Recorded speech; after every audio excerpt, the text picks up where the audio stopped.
म्हणजे मला आठवतं अजूनही की माझा वाढदिवस होता, कॅन्सर झाला आणि मी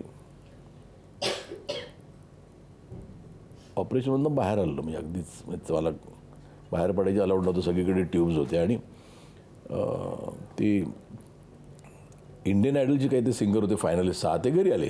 त्यातला एक माझा मित्र आहे तो पवनदीप म्हणून, तर तो त्यांना सगळ्यांना घेऊन आला मला. आणि मग त्यांनी छान घरात गाणी बिणी म्हणून मजा केली. तर मी काही कोणाला बोललो नव्हतं. रात्री 3 वाजता सलमान घरी आला मेरे को बुलानी. तर तो मित्र आहे. बाकी तुम्ही विचार, सलमान खानचा मी पिक्चर केला कुठला, अंतिम. पण तुम्ही मला विचारलं की सलमान खानचा दुसरा पिक्चर करशील का, तर म्हणून नाही.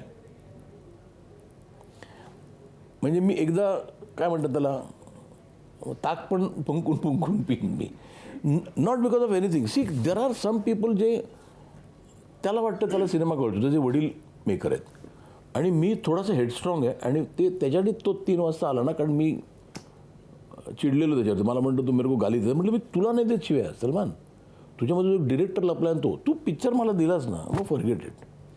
पण तो माणूस म्हणून चांगलाच आहे तो. म्हणजे त्याकडे कधी जातो, कधी मला नाही म्हणत नाही कुठल्याही गोष्टीला. म्हणजे काही आता मी त्याला समजा कुठे बोलवलं एका फंक्शनले, तर तो येतो. तो माणूस म्हणून ग्रेट आहे.